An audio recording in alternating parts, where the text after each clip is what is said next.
ये है आज की आधुनिक अयोध्या। तो चलिए इसे गहराई से जानने की शुरुआत करते हैं। बस अड्डा।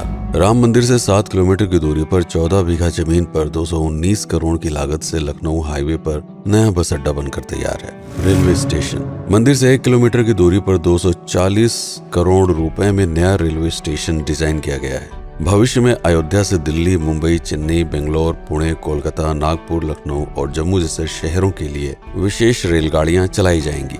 हवाई अड्डा। 1450 करोड़ रुपए में लगभग 1300 बीघे में फैला हुआ प्रयागराज हाईवे पर नाके के पास बनाया गया है नया एयरपोर्ट। यहाँ से राम मंदिर की दूरी सिर्फ 12 किलोमीटर है। भविष्य में कई बड़े महानगरों के लिए सीधे उड़ानें उपलब्ध होंगी। घाघरा जलमार्ग। अगर आपके पास अपनी खुद की मोटर बोट है तो छपरा से घाघरा यानी सरयू नदी की सैर करते हुए लगभग 300 किलोमीटर नदी में चलकर भी अयोध्या पहुंच सकते हैं। भविष्य में इस रूट के लिए भी मोटर बोट चलाए जाने का प्रस्ताव है। राम मंदिर।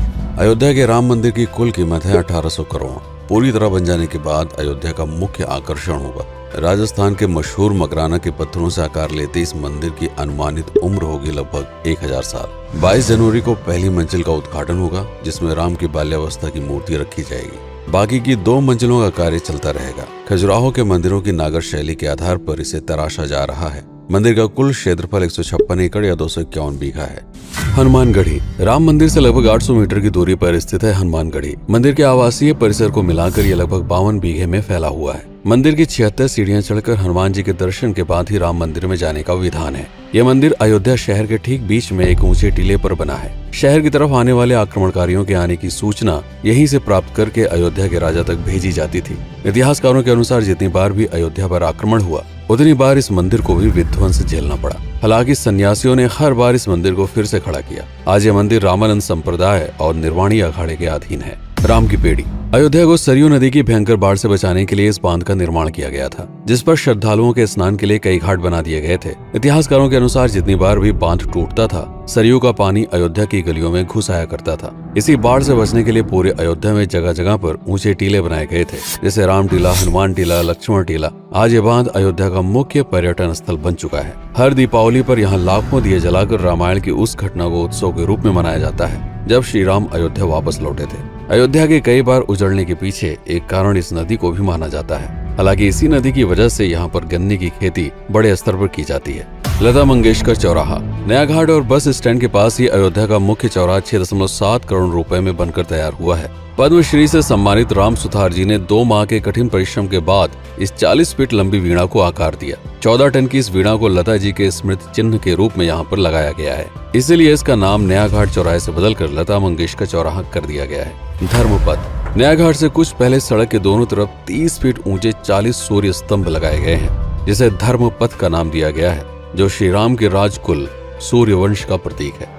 दशरथ समाधि स्थल। नए बस अड्डे के बगल से एक पतली रोड कछार से आगे बढ़ते हुए लगभग 12 किलोमीटर दूर ले आती है दशरथ समाधि स्थल, जो बिलहर घाट पर मौजूद है, जिसके बारे में मान्यता है कि यहाँ पर राजा दशरथ का दाह संस्कार हुआ था। राम मंदिर के साथ ही इस जगह को भी पर्यटन स्थल के रूप में विकसित किए जाने की योजना पर कार्य चल रहा है। भरत कुंड। अयोध्या से 15 किलोमीटर दूर है नंदीग्राम। यहाँ मौजूद तालाब को भरत कुंड कहते हैं। मान्यता है कि इसी जगह से भरत ने पूरे अयोध्या का राज कार्य संचालित किया था। पर्यटकों के लिए इस स्थान को भी विकसित किया जाएगा। गुप्तार घाट। राम की बेड़ी से सरयू नदी के किनारे चलते हुए 10 किलोमीटर दूर स्थित है गुप्तार घाट। ये कैंट एरिया में पड़ता है। इस जगह को श्री राम के जल समाधि के रूप में महत्व दिया जाता है। इसके अलावा अयोध्या नगर में हर गली में कई विशेष मंदिर हैं, जिनकी अपनी मान्यताएं हैं, कथाएं हैं, विशेषताएं हैं। पूरी तरह से विकसित हो जाने के बाद नई अयोध्या को पूरी तरह से जानने के लिए, इसका आनंद लेने के लिए कम से कम 3 दिनों तक यहाँ रुकने की आवश्यकता है। देश विदेश से ज्यादातर पर्यटक भारत आते हैं उत्तर प्रदेश में आगरे का ताजमहल देखने और प्राचीन नगर काशी और सारनाथ घूमने। प्रश्न ये है कि अयोध्या घूमने और श्री राम का मंदिर देखने के लिए भला विदेशी क्यों आएंगे?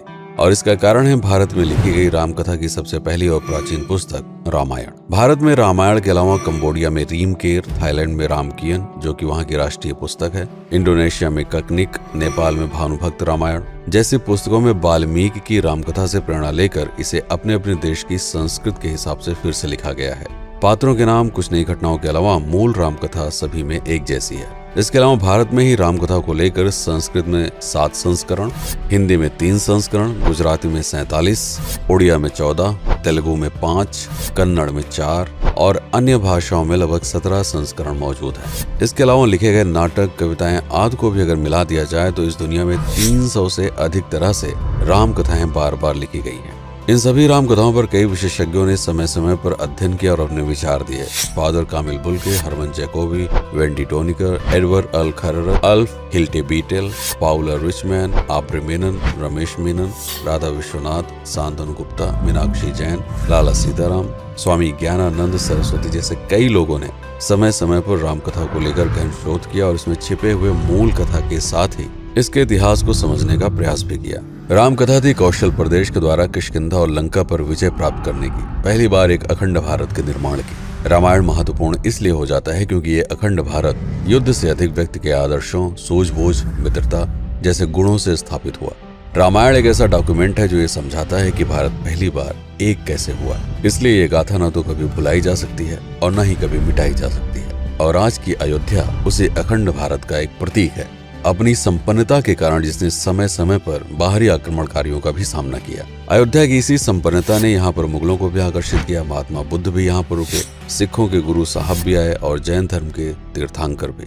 सिर्फ आए ही नहीं बल्कि उनके अनुयायी यहीं पर बसते चले गए। अयोध्या कितनी बार बसी, कितनी बार उजड़ी, इसके बारे में बहुत अधिक प्रमाण उपलब्ध नहीं है। सूर्यवंश के पतन के साथ ही अयोध्या का भी पतन होता रहा। बीच में कई सौ सालों तक अयोध्या मानो विलुप्त सी हो गई। इसका कारण क्या था, इसका कोई प्रमाण नहीं है। अयोध्या को फिर से खोजकर उसे स्थापित करने में बार बार राजा विक्रमादित्य का नाम आता है, लेकिन विक्रमादित्य एक उपाधि है जिसे कई राजाओं को दिया गया था। तो ये कहना मुश्किल है कि किस कालखंड के कौन से राजा ने यह कार्य किया। कुछ विशेषज्ञों का मत है कि यह काम उज्जैन के राजा विक्रमादित्य ने किया होगा।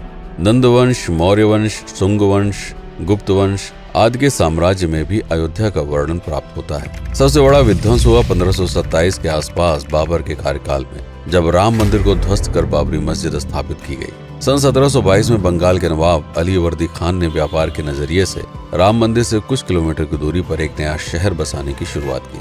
1730 में अवध के पहले नवाब सादत अली खान ने इसका नामकरण किया फैजाबाद। इन्हीं के उत्तराधिकारी सुजाउद्दौला ने इसे अवध की राजधानी बनाई। 1775 में अवध के चौथे नवाब असफुद्दौला ने फैजाबाद की जगह लखनऊ को अवध की राजधानी घोषित की। रावण अहंकार का प्रतीक और श्री राम विनम्रता के सूचक। सत्ता में आने के बाद हर व्यक्ति को यह बात हमेशा ध्यान में रखनी चाहिए, सिर्फ रंग रोगन और पत्थर लगवाने से राम राज्य नहीं आएगा, बल्कि जिस दिन स्कूल, अस्पताल और सरकारी संस्थानों से भ्रष्टाचार खत्म होगा, लोगों का मुफ्त इलाज और अपनी भाषा में उच्च शिक्षा उपलब्ध होगी, उस दिन भारत उस पायदान पर खड़ा होगा जहां कभी हम हुआ करते थे।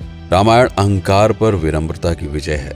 अयोध्या को अगर पर्यटन स्थल का केंद्र बनाना है तो इस आधार पर बसाना होगा, राम राज्य लाना होगा, राजनीति नहीं।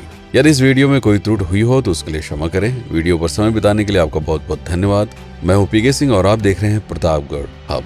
जय श्री राम, जय अवध, जय भारत।